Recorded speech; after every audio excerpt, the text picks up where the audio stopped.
Il vous est déjà arrivé de vous demander comment vous ne vous reconnaissiez pas alors que vous êtes un individu à haut potentiel, ou pourquoi il est difficile d'identifier un individu à haut potentiel dans nos sociétés aujourd'hui.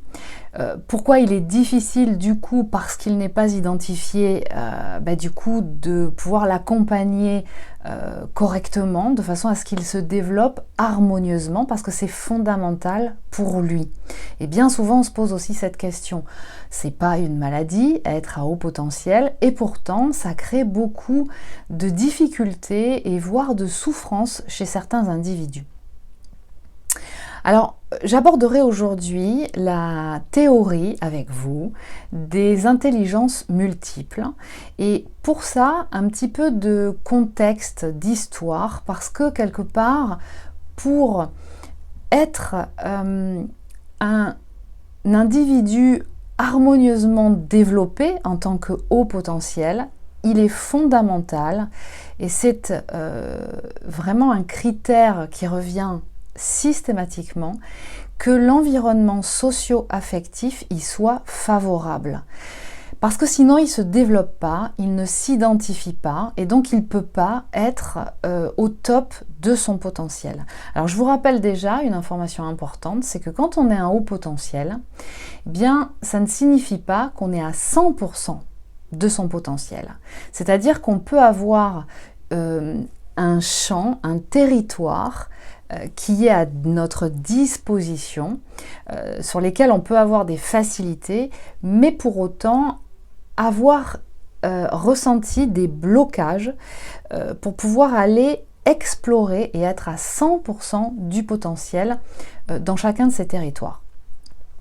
Alors pour vous expliquer un petit peu comment finalement dans les sociétés, dans notre société occidentale, en France, mais on peut aussi reconnaître ça dans différents pays occidentaux, c'est que finalement, jusqu'à présent, jusqu'à il y a un siècle peut-être, on avait une définition, ou en tout cas une perception de l'intelligence qui était très intuitive. Jusqu'au jour où en 1900, à Paris, une administration a demandé à un scientifique, à un psychologue, Alfred Binet, de pouvoir créer, fabriquer, développer un outil qui serait capable d'évaluer de façon scientifique le potentiel de compétences de certains enfants de l'école élémentaire, de façon à pouvoir justement les accompagner, en déterminer en fait le profil, les compétences et savoir jusqu'où les amener au niveau scolaire. Et c'est comme ça qu'Alfred Binet a créé le test de QI, c'est une échelle d'évaluation de l'intelligence, donc du quotient intellectuel, qui a eu énormément de succès, qui a été en fait utilisé beaucoup dans la société à cette époque-là, mais qui était quand même basé sur des valeurs d'intelligence qui étaient essentiellement sous la forme de l'intelligence logico-mathématique et l'intelligence verbo-linguistique. Même si ça a bien fonctionné durant un certain temps, on s'est rendu compte quand même que ça avait des limites. Ça avait des limites parce que finalement, si on observe bien, eh bien, les individus ne sont pas dotés uniquement de ce type d'intelligence-là, ou en tout cas, on a observé depuis, par des études scientifiques, qu'il y avait d'autres façons, d'autres compétences qui étaient aussi importantes, mais qui n'avaient pas été prises en compte dans cette échelle d'évaluation de l'intelligence. Donc, si encore aujourd'hui on utilise le test du quotient intellectuel, donc de QI, et certains autres tests qui ont été développés issus de la même veine de ce test du QI, finalement, on passe au travers, en tout cas, il y a un certain nombre d'individus qui n'ont pas des capacités soit dans ces formes d'intelligence logico-mathématiques et verbo-linguistiques, ou qui en ont à un niveau élevé, ou en tout cas qui ont d'autres compétences, finalement, peuvent passer à la trappe, peuvent être caractérisés ou identifiés comme des individus qui n'ont pas une forme élevée d'intelligence, et pour autant on se rend compte qu'il y a quand même des compétences qui sont présentes, mais qui du coup ne sont pas développées parce que ne sont pas accompagnées. Donc ce qu'il est important de savoir, c'est que lorsque on développe des outils d'échelle d'évaluation, et bien derrière, en termes d'intelligence en tout cas, derrière automatiquement il y a le système d'éducation, d'enseignement scolaire qui est au niveau sociétal, au niveau de la société, des institutions, qui est développé en conséquence. Ce qui fait que encore aujourd'hui, en France et dans d'autres pays occidentaux, le système scolaire est développé sur des pédagogies issues des constatations et du développement de cet outil du test du quotient intellectuel. Donc en fait, on voit que finalement, encore une fois, eh bien, certains individus vont se sentir complètement idiots ou pas du tout accompagnés sur d'autres formes d'intelligence qui sont pour autant essentielles parce que, en tout cas en France et dans d'autres pays occidentaux, on valorise essentiellement la forme d'intelligence logico-mathématique et verbo-linguistique pour déterminer qu'un individu a des compétences intellectuelles à une échelle plus ou moins importante. Et donc, ça va déterminer l'avenir qu'on va lui préparer. Parce que du coup, les éducateurs, les professionnels qui sont habilités à déterminer, à identifier cette échelle de valeur vont passer à côté d'un certain nombre d'individus qui auront d'autres compétences et non des moindres. Alors, donc l'intelligence, c'est en fait la faculté de résoudre des problèmes ou de produire des biens qui ont de la valeur dans une ou plusieurs cultures ou collectivités. Donc on comprend bien là que en fonction de l'environnement culturel, socio-affectif, de culture, de société, eh bien, vous savez très bien, comme moi, qu'on ne vit pas de la même façon partout, plus ou moins proche de la nature, avec des enjeux et des problématiques liées à l'environnement qui ne sont pas du tout les mêmes. Et donc on va, suivant les cultures et les sociétés, développer certaines compétences plus que d'autres. Le problème, je le rappelle, c'est que le test de QI, l'échelle de valeur sur laquelle nous fonctionnons, et nous avons développé le système éducatif en Occident et en France, c'est uniquement sur la forme d'intelligence logico-mathématique et verbo-linguistique. Donc c'est Howard Gardner, qui est un psychologue et neurologue diplômé d'Harvard, donc américain, qui est un professeur en cognition et éducation, donc système éducatif, et psychologue, qui enseigne à Harvard et d'autres universités aux États-Unis, qui a en 1983 émis, après des études, après un certain nombre d'expériences et d'observations dans ces zones, dans ces univers-là, qui a fondé la théorie des intelligences multiples. Donc Howard Gardner a travaillé sur les lésions cérébrales et leurs conséquences sur les individus qui ont eu à subir des accidents où certaines zones du cerveau ont été lésées. Et il constate que les personnes qui sont privées de facultés intellectuelles précises sont néanmoins capables d'en amener d'autres, des facultés intellectuelles, à d'autres niveaux. Donc déjà, il constate qu'il y a différentes formes d'intelligence et que ce n'est pas par exemple qu'une zone du cerveau qui va avoir un impact sur la forme logico-mathématique d'intelligence va empêcher le fait que l'individu ne soit pas compétent dans d'autres domaines. Il va aussi travailler, Howard Gardner, avec une population qu'il nomme comme des idiots savants, ce qu'on appelle des autistes. Alors il utilise ce terme en toute bienveillance, qui du coup sont caractérisés par une défaillance de forme d'intelligence, mais qui pour autant font valoir des compétences extrêmement brillantes sur d'autres champs. Donc encore une fois, il constate que les différentes formes d'intelligence sont beaucoup plus vastes que celles uniquement de logico-mathématiques et verbo-linguistiques, et que eh bien, on peut en développer certaines, pas d'autres, être défaillant en fait dans d'autres. Donc en fait, il arrive à la conclusion, et c'est en 83 qu'il produit un livre, et donc la théorie des intelligences multiples, que donc il y a différentes formes d'intelligence, indépendantes les unes des autres, et que si certaines sont défaillantes, les autres ne sont pas affectées.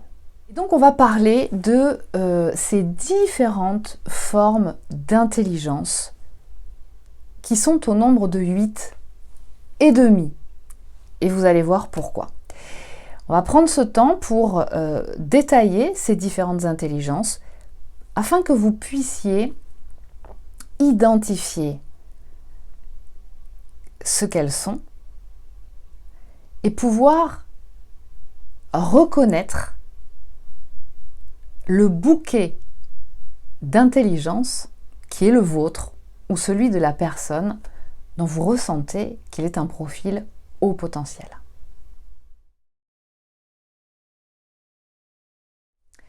Donc tout d'abord, l'intelligence logico-mathématique, qui est la capacité de logique, d'analyse et d'observation, ainsi que de résolution des problèmes. Donc elle permet l'analyse des causes, des conséquences d'un fait, l'émission d'hypothèses, de la compréhension de phénomènes complexes, la déduction, la manipulation des chiffres et l'exécution des opérations mathématiques. L'individu qui est doté de cette forme d'intelligence, il va rechercher des liens logiques entre les concepts et les idées. Il a besoin de formuler une hypothèse et de l'appuyer par des exemples. Il arrive à catégoriser, classifier, il utilise en fait une déduction sous forme d'abstraction. Donc c'est tout l'univers des chiffres, des mathématiques, c'est le 1 plus 1 égale 2, c'est le respect d'un certain nombre de règles très logiques, c'est ce qu'on pourrait nommer en fait toute la partie cartésienne, très typique de l'identité française, de la culture française. Donc l'intelligence verbo-linguistique, elle consiste à utiliser le langage pour comprendre les autres et exprimer ce que l'on pense. C'est l'intelligence des sonorités. Donc ça va être une intelligence qui va structurer le langage, qu'il soit oral ou écrit, qui va permettre de capter une langue pour pouvoir en exprimer dans toutes ses nuances, un petit peu comme un peintre avec toute sa palette de couleurs, et associer vraiment la bonne sémantique à une émotion, à une sensation, à une idée. Donc l'individu qui est doté de cette forme d'intelligence, encore une fois à plus ou moins grande échelle bien entendu, mais celui qui va en être doté de façon très à un haut niveau, il va vraiment avoir ce sens de la description, de la syntaxe grammaticale. C'est le poète. c'est celui qui excelle dans la description et dans la richesse de tous les mots et de toute la sémantique, c'est-à-dire une sémantique précise pour exprimer un certain nombre d'idées, de sensations, de perceptions, pour décrire des scènes. Donc c'est l'écrivain, c'est le poète. Donc l'individu qui est doté de cette intelligence-là, il est vraiment sensible à la forme de communication et au sens des mots. Il se concentre vraiment sur le langage oral et écrit, communique clairement. Sa méthode est stimulée par des mots et des phrases bien construites. Donc l'intelligence visio-spatiale. Elle permet à l'individu de se faire une représentation spatiale du monde dans son esprit. C'est vraiment l'intelligence, la capacité de la navigation. De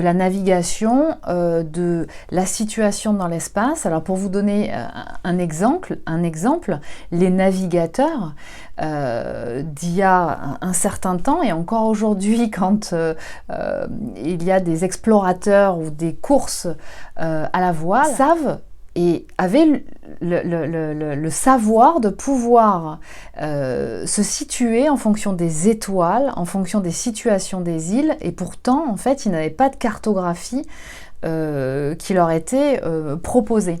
Donc en fait, c'est cette capacité de pouvoir se repérer, se repérer mentalement en fonction d'une information visuelle, mais de pouvoir en établir une cartographie sur différents plans, sur différents aspects. Donc ça donne la possibilité de créer des œuvres d'art artisanales, alors se repérer dans l'espace, hein, bien entendu, d'agencer harmonieusement des vêtements, des meubles, tout ce qui est en fait art plastique, et vraiment va utiliser cette forme d'intelligence pour pouvoir justement positionner des objets, de penser en images, de pouvoir conceptualiser et créer dans les différents plans en fait, et non pas avoir une vision uniquement de 3D. Donc en fait, l'individu qui est doté de cette forme d'intelligence, il va être sensible aux représentations visuelles. Il transforme facilement les apprentissages en images mentales. Il comprend, il visualise mieux. En fait, il comprend beaucoup en visualisant les objets, les graphiques, les images. Son imagination, elle est importante et utile. L'intelligence musicale rythmique, c'est la capacité de penser en rythme et en mélodie, de reconnaître des modèles musicaux, de les mémoriser, de les interpréter, d'en créer, d'être sensible à la musicalité des mots et des phrases. La musique est une forme de langage universel. Elle a de tout temps, dans toutes les cultures, été fondamentale. Quand au niveau de l'imagerie neuronale, on ne voit que quand on sollicite en fait la zone qui constitue la zone cérébrale qui est en résonance en fait avec l'activité, la production, l'écoute de musique, est reliée à d'autres sphères du cerveau. Donc ça veut dire aussi une information importante, c'est que Howard Gardner a observé que en générant et en stimulant une forme d'intelligence, il pouvait aussi y avoir une activité transverse qui sollicite d'autres formes d'intelligence. Chaque forme d'intelligence pouvant être localisée dans une zone du cerveau ou quelquefois le cumul de la résonance et de l'activité de différentes zones du cerveau. Donc, l'intelligence musicale et rythmique est fondamentale. Elle génère une fréquence particulière qui est une forme d'intelligence. L'individu qui est sensible, qui développe une caractéristique à cette forme d'intelligence-là, est sensible aux mélodies, au rythme. Il aime, il comprend la musique, elle le relaxe. et il peut utiliser du coup le rythme pour apprendre. C'est-à-dire que ça peut être un outil pour pouvoir favoriser l'apprentissage. Chaque forme d'intelligence étant aussi développée, donc suivant l'individu, va être aussi une porte d'entrée pour faciliter l'apprentissage. Donc ça peut être apprendre ses leçons ou apprendre les choses qu'il faut retenir en musique, en mélodie ou en rythme. On peut remarquer que bien souvent, les mélomanes, les personnes qui sont dotées de cette forme d'intelligence musicale et rythmique, sont bien souvent, observez-le, très bons en langue quand il s'agit d'apprendre des langues étrangères. Il y a une sonorité, il y a quelque chose qui se passe et qui facilite l'apprentissage des langues. Et de même, chez les enfants jeunes qui sont habitués à entendre différentes langues autres que une de plus que la langue maternelle, sont beaucoup plus sollicités dans certaines zones du cerveau et qui fait qu'ils apprennent beaucoup plus vite et beaucoup plus rapidement d'autres langues. L'intelligence kinesthésique corporelle est l'intelligence qui est en lien avec la capacité de générer des mouvements spécifiques du corps qui ne soient pas générés par un automatisme, une réaction automatique. Par exemple, comme le médecin faisait à une certaine époque, ça parlera à certains, d'appuyer, d'envoyer avec son petit marteau un coup sur le genou et paf, la jambe se lève automatiquement.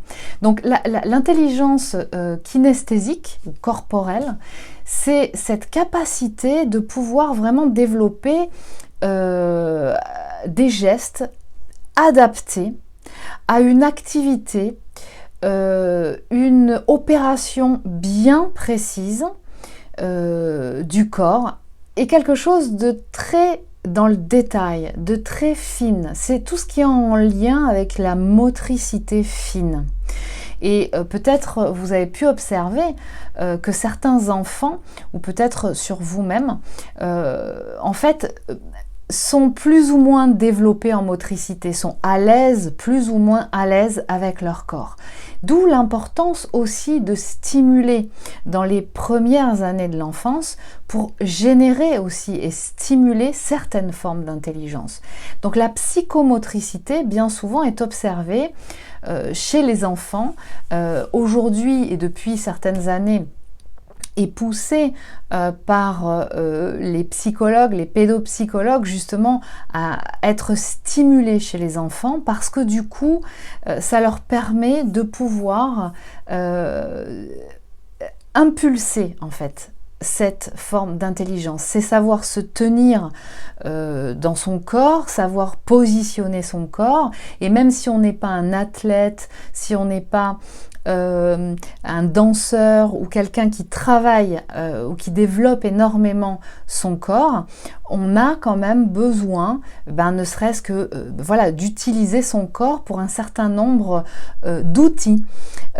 Toute cette intelligence a été nécessaire depuis la nuit des temps et notamment a commencé à se développer au niveau de certaines régions cérébrales de par l'utilisation d'outils perfectionnés, de plus en plus perfectionnés. Donc en fait, l'intelligence kinesthésique permet, c'est la capacité de réaliser des tâches nécessitant une motricité fine, pour apprendre aussi en manipulant des objets, pour faire des exercices physiques ou pratiquer des sports, mais aussi de l'artisanat. Ça peut être vraiment de l'artisanat, les orfèvres, tout ce qui demande une motricité vraiment fine et un savoir-faire très spécifique. Ça peut être aussi en lien avec la danse, une activité artistique, théâtrale, un chirurgien aussi. L'intelligence interpersonnelle, c'est l'intelligence sociale. C'est cette capacité de détecter chez différents individus leur motivation, leur fonctionnement, leurs pensées, leurs intentions, même non avouées. C'est un petit peu ce qu'on pourrait caractériser comme ce langage non verbal.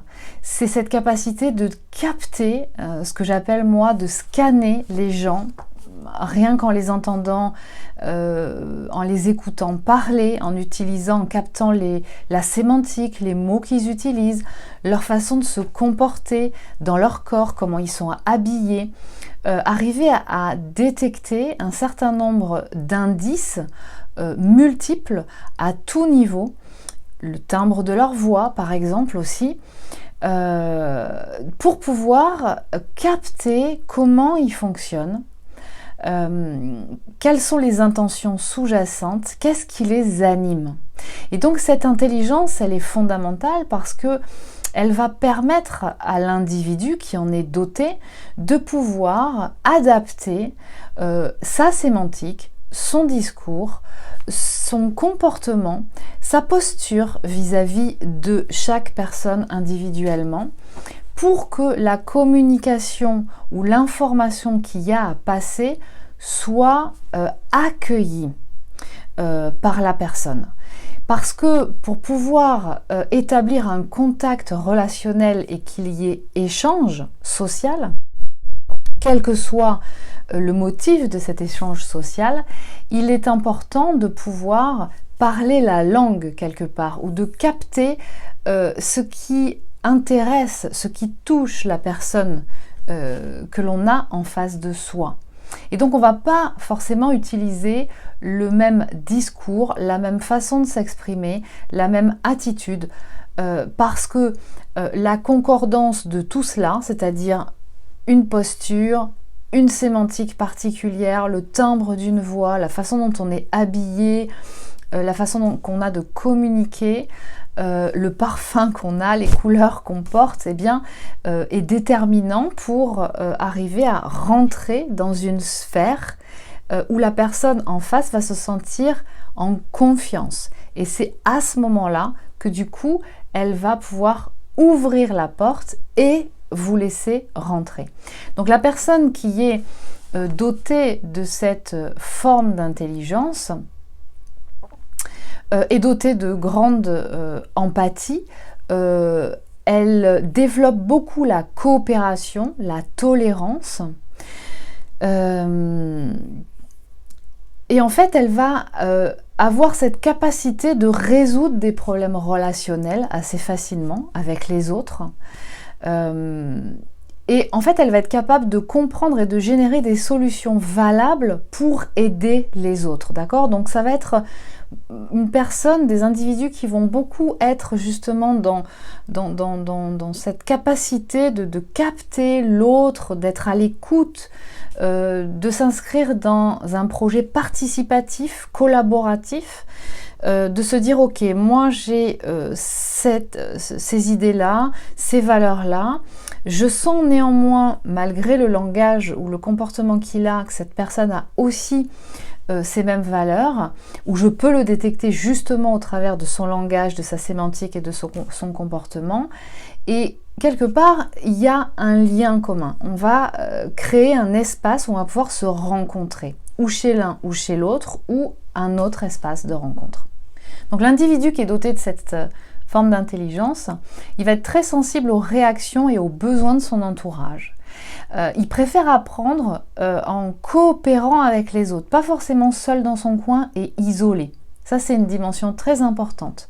Ça veut dire que si cet individu est isolé dans son coin, il va moins marcher, il va être moins stimulé. Il a besoin de travailler en équipe. Il va nouer facilement des relations. Et il est à l'écoute des idées des autres. Donc il a vraiment une notion d'échange dans la caractéristique de l'intelligence interpersonnelle. C'est l'intelligence sociale. Alors l'intelligence intrapersonnelle a les mêmes caractéristiques que l'intelligence interpersonnelle, mais ça va être dirigé vers soi-même. C'est-à-dire que l'intelligence intrapersonnelle, c'est l'aptitude, la capacité à faire de l'introspection, à revenir à l'intérieur de soi. Donc ça veut dire quoi? Ça veut dire à être dans l'empathie, mais de soi, à identifier ses sentiments, à analyser ses pensées, ses comportements et ses émotions, de façon à en déterminer une cartographie et une évaluation juste de ses capacités, ses compétences et de pouvoir très facilement, objectivement en fait, se comprendre soi et savoir où on en est, ce qu'on est capable de faire et ce qu'on est potentiellement aussi capable de faire. Ça permet l'intelligence intrapersonnelle aussi de constater ses limites, de pouvoir éventuellement aussi justement se stimuler pour aller au-delà. Ça permet de constater ses forces, d'identifier ses désirs, ses rêves, de comprendre ses réactions.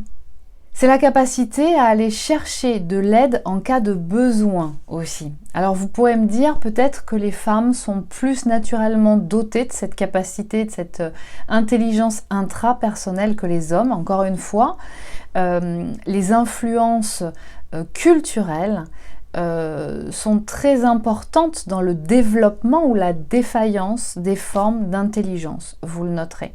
Et quelquefois, elles peuvent être encodées très naturellement au niveau génétique, ces formes d'intelligence. 8e forme d'intelligence, c'est l'intelligence naturaliste. Alors celle-ci, Howard Gardner l'a identifiée bien longtemps après les autres. Mais étant donné que une intelligence, c'est cette capacité à résoudre des solutions et produire des biens qui vont être nécessaires, qui vont répondre à des problématiques culturelles, sociétales, donc à des fins individuelles ou collectives, eh bien, il s'est rendu compte que finalement l'intelligence naturaliste était bien présente depuis des millénaires au sein même de différentes sociétés et qu'aujourd'hui encore, actuellement, on peut l'identifier. C'est la capacité de reconnaître, d'utiliser ses compétences, de discriminer, de classifier au sujet de l'environnement naturel. Concernant les animaux, la faune, la flore, les végétaux, les minéraux. Donc cette compétence-là, cette capacité, elle est fondamentale parce que, alors pas du tout reliée ou différente de l'intelligence logico-mathématique, hein, du 1 plus 1 égale 2,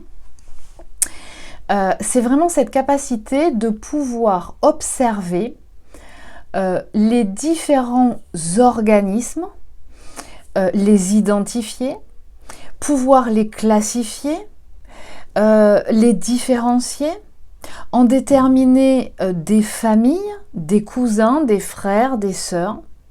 Et cette compétence, cette intelligence est fondamentale pour amener à la société des informations d'importance capitale pour pouvoir eh bien, prendre soin de chacun, pour pouvoir ériger des modes de fonctionnement, de savoir par exemple, pour vous donner un exemple concret, c'est Darwin, c'est un certain nombre de biologistes qui établissent avant même qu'on en ait officiellement connaissance, qui sont capables de capter qu'il existe des organismes vivants qui ont vocation à réaliser quelque chose de bien précis et dont certains peuvent nous être favorables, c'est-à-dire identifier par exemple au niveau de la flore la caractéristique de plantes qui sont bénéfiques ou au contraire toxiques pour le vivant, de savoir comment les utiliser, comment les combiner. Même chose pour l'univers animal, minéral, et donc en fait c'est fondamental. Par exemple, je pourrais vous donner l'exemple du docteur Raoult. qui peut être un bon exemple contemporain de cette capacité de pouvoir justement travailler sur des organismes vivants, en avoir cette capacité innée et travailler en même temps, parce qu'une forme d'intelligence, elle peut être arrivée de façon innée à un certain niveau de potentiel, mais qui peut être travaillée et amenée à être développée tout le long de la vie et de l'expérimentation de l'individu. L'individu qui est doté de cette forme d'intelligence, il va noter beaucoup, il va observer son environnement, il perçoit des détails, des nuances de son environnement, il aime prendre soin, d'accord? Alors ça peut, bien entendu, aime prendre soin des domaines qui l'observent, qui l'appellent, que ce soit l'univers animalier, que ce soit les végétaux, que ce soit cultiver un jardin, que ce soit autre chose. Alors forcément, je vous ai donné l'exemple du docteur Raoul pour cette intelligence naturaliste, mais il va être aussi doté de cette forme d'intelligence logico-mathématique qui est l'intelligence scientifique par excellence, en fait, associée à d'autres formes d'intelligence. Mais grosso modo, on va y retrouver des individus qui sont biologistes, qui peuvent aussi, bien entendu, pas forcément en faire leur métier, ça peut être aussi une passion de pouvoir répertorier des espèces, des organismes vivants, de les classifier, d'observer et d'apprendre de comment ils fonctionnent. Et on peut aussi identifier parmi ces individus les cuisiniers, voilà, qui aiment aussi travailler et observer et apprendre des éléments végétaux ou animaliers qui vont utiliser justement pour leur art.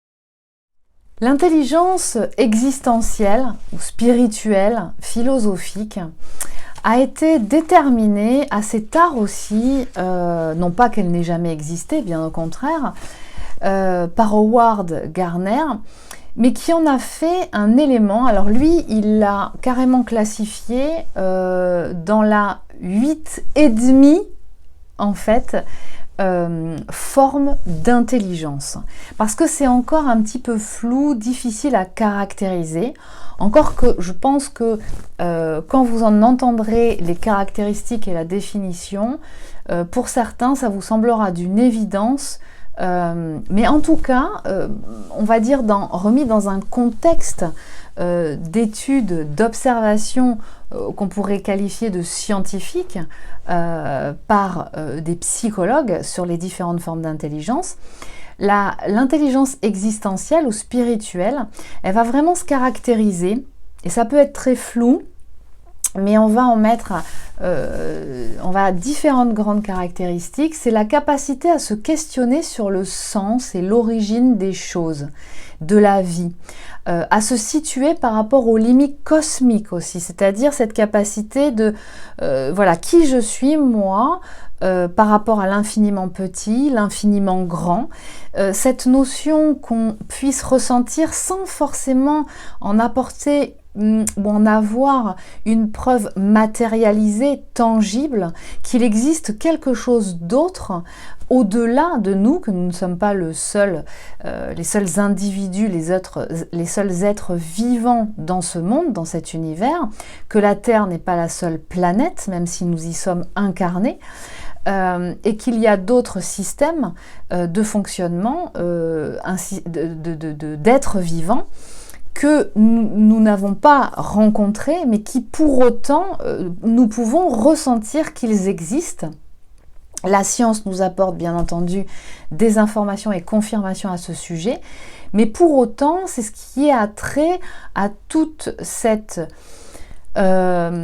reliance qu'on peut observer depuis la nuit des temps, que l'humain a toujours eu avec une énergie plus grande que lui, à laquelle il s'est senti relié. Donc on pourrait dire que c'est tout ce qui est en relation avec l'exercice des rituels sacrés, des chamans, des chefs de clan, de certains leaders de grandes cultures qui étaient reliés à d'autres plans, à d'autres énergies qui étaient répertoriées comme étant Dieu, la source, une énergie plus grande et bienveillante et lumineuse au-delà, et que finalement il n'en était que les en fait vecteurs incarnés sur Terre pour pouvoir être les garants de retranscrire et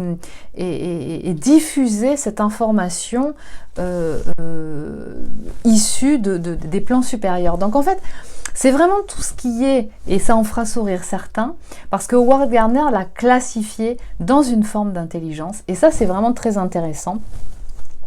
Alors, encore une fois, c'est quelque chose qui existe depuis longtemps, mais le fait que cette forme d'intelligence apparaisse dans une théorie qui a été écrite, structurée au XXe siècle, qui existe encore et qui continue d'être développée au XXIe siècle, est une bonne nouvelle, parce que ça veut dire que les esprits s'ouvrent, les consciences s'éveillent, et qu'il est fondamental d'intégrer cette forme d'intelligence aussi, puisqu'elle permet, elle nous donne la capacité à penser nos origines et donc notre futur, notre destin, qui nous sommes, qui nous avons été. Je vous rappelle que nous n'avons toujours pas, à l'heure actuelle sur Terre, répondu à la question de qui nous sommes et d'où nous venons, quelles sont nos origines. Donc en fait, c'est vraiment tout cet aspect qui va aussi donner à certains individus la possibilité de pouvoir capter des informations qui sont de l'ordre de l'état modifié de conscience, de connecter à une conscience supérieure qui n'est pas du tangible. Alors là, on est loin du logico-mathématique et du verbo-linguistique. Cette base essentielle et une valeur sûre que l'Occident a mis sur le piédestal de tout le reste. Il s'agit aujourd'hui de constater que cette forme d'intelligence qui permet justement de capter des informations qui ne sont pas encore concrétisées dans la matière, de pouvoir être effectivement les individus qui vont être particulièrement dotés de cette forme d'intelligence vont avoir cette capacité justement de pouvoir canaliser en fréquence alpha, θ dans des états modifiés de conscience, alors quelquefois avec l'aide de certaines substances, ce que je ne conseille pas forcément, ou sans d'ailleurs, de pouvoir justement canaliser des informations qui ne sont pas produites dans la matière, dans cet espace terrestre, dans la densité de cette matière.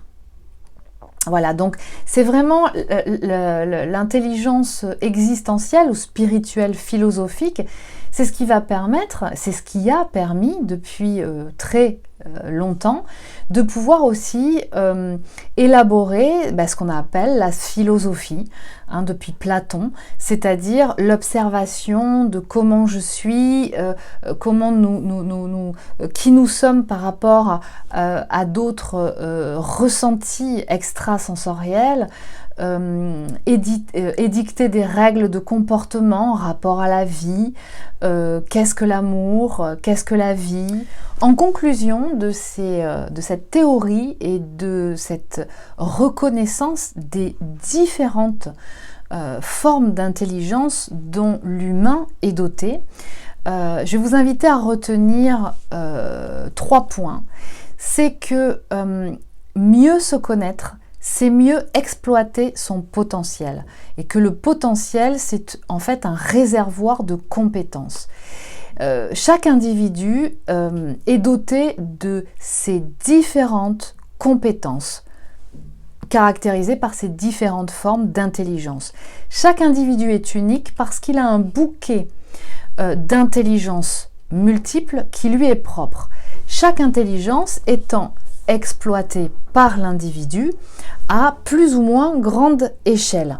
Parce que lorsqu'on détermine son bouquet d'intelligence, et donc c'est là où on peut voir si on est un profil un haut potentiel, en tout cas si on fait partie de cette famille de haut potentiel, qui fait qu'on a vraiment une caractéristique de potentialité dans différentes formes d'intelligence, mais ça peut être dans certaines et pas toutes, j'insiste là-dessus.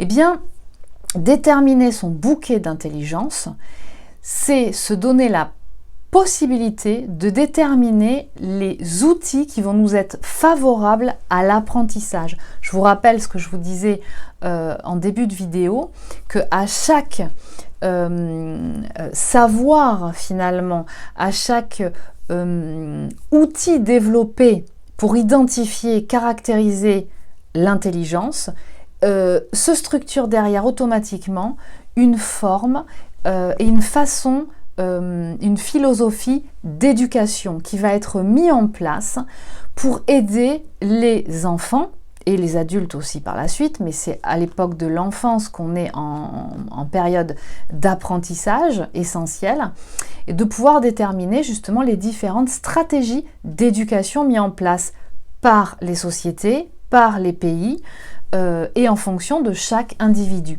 Donc en fait, ce que nous dit Howard Gardner dans le fondement de cette théorie, c'est que, et ça vous le savez pour beaucoup, certains déjà, c'est qu'en fait on ne peut pas avoir un système d'éducation basé sur une pédagogie, mais plutôt différents outils pédagogiques d'apprentissage qui vont qui vont être adaptés à chaque individu, à chaque enfant ou adulte qui est là pour venir accueillir, potentialiser en fait ces formes d'intelligence. Et c'est ça, être pédagogue, enseignant. C'est le rôle de l'enseignant, des pédagogues, des psychologues aussi, c'est de pouvoir être en mesure de développer la connaissance et l'apprentissage de différentes pédagogies et de pouvoir du coup adapter ces différents outils en fonction de l'individu qu'il a en face de lui. C'est ça l'école du futur. Donc là, nous y sommes. Alors pour beaucoup, si vous avez un profil de haut potentiel, vous pourrez dire, et vous aurez raison, il serait temps que ça arrive. Ensuite, il y a cette deuxième information fondamentale en synthèse, c'est que toute intelligence peut être développée si on y travaille. Et ça, c'est fondamental parce que bien souvent, quand on entend et qu'on parle de haut potentiel, on croit que eh bien, si on n'est pas déjà à 100% d'un potentiel et que donc on est brillant dans cette forme d'intelligence ou dans toutes les formes d'intelligence, ou en tout cas les plus reconnues, eh bien, on n'est pas au potentiel. C'est archi faux. D'accord ? Donc, ce qui est important de retenir, c'est que toutes les intelligences peuvent être développées. Si vous êtes au potentiel, vous pouvez être à 50% d'une forme d'intelligence tout en ayant le potentiel d'être à 100%. Et donc, il va vous falloir travailler pour aller jusqu'à 100%. Sinon, vous allez vous sentir bloqué. Vous allez sentir que vous êtes contraint et il n'y a rien de pire que d'être bloqué à 50% de quelque chose alors qu'on sait et qu'on a toute la potentialité d'aller encore plus loin que quelqu'un qui serait au taquet quand vous êtes à 50% de l'intelligence, sur cette même forme d'intelligence. D'accord ? Donc, quand vous êtes au potentiel, en fait, surtout, l'écueil dans lequel on tombe, souvent, c'est de se croire que cette potentialité, on est déjà à 100% de cette forme d'intelligence ou de ces formes d'intelligence. Ce qui est absolument faux. Donc en fait, c'est pour ça qu'il est important de détecter, d'identifier les hauts potentiels pour pouvoir justement ensuite établir une cartographie de ces formes d'intelligence et de voir à quel niveau elle en est. Hein. Est-ce que je suis à 20%, est-ce que je suis à 50%, est-ce que je suis à 90% ou 100%. Ces formes d'intelligence-là, quand on est à 100% du potentiel ou proche, ok, c'est évident, pas besoin de travailler trop. Par contre, les autres, il va falloir les booster. Et c'est en ça que l'accompagnement est fondamental chez les hauts potentiels. Et donc, pour cela, il faut une détection, une identification de ces formes d'intelligence. Et troisièmement, en synthèse, c'est que ces différentes formes d'intelligence, ces différents territoires, chaque forme d'intelligence, on pourrait l'appeler un territoire. Eh bien, quand on en stimule un, ou on le met en activité, bien souvent, il interagit avec d'autres. C'est-à-dire que si j'écoute de la musique, si je joue de la musique, eh bien, je vais aussi apprendre et développer mon intelligence logico-mathématique. Parce que dans la musique, il y a aussi cette valeur essentielle, structurelle des mathématiques. Mais l'un est encore différent de l'autre. Parce que une intelligence va solliciter une forme ou une zone ou une concordance de différentes zones cérébrales qui ne seront pas les mêmes qu'une autre forme d'intelligence. Et c'est ça qu'il est important de comprendre. Donc en fait, il est fondamental de pouvoir développer différentes formes d'intelligence et ne pas se concentrer que sur une ou deux. Et c'est bien souvent pour cela d'ailleurs que les hauts potentiels sont réputés pour être très intéressés par beaucoup de choses, sont en demande de nourriture dite intellectuelle, mais c'est pour mieux nourrir et explorer et exploiter ces différents territoires et donc ces différentes formes d'intelligence. Alors maintenant que vous savez tout ça, je vous invite à reprendre la liste de ces différentes formes d'intelligence et d'essayer de détecter quelles sont celles pour lesquelles vous vous reconnaissez ou vous reconnaissez la personne que vous identifiez comme haut potentiel. Et je vous mettrai en barre d'infos la littérature dont je viens de vous parler dans cette vidéo qui est de Howard Gardner, Les intelligences multiples. Et que vous avez aussi, pour ceux qui aiment lire et stimuler tout ce qui est langue étrangère, eh bien, son livre en anglais. Et je vous invite à commander tout ça dans la librairie locale la plus proche de chez vous. Et je vous dis à très bientôt.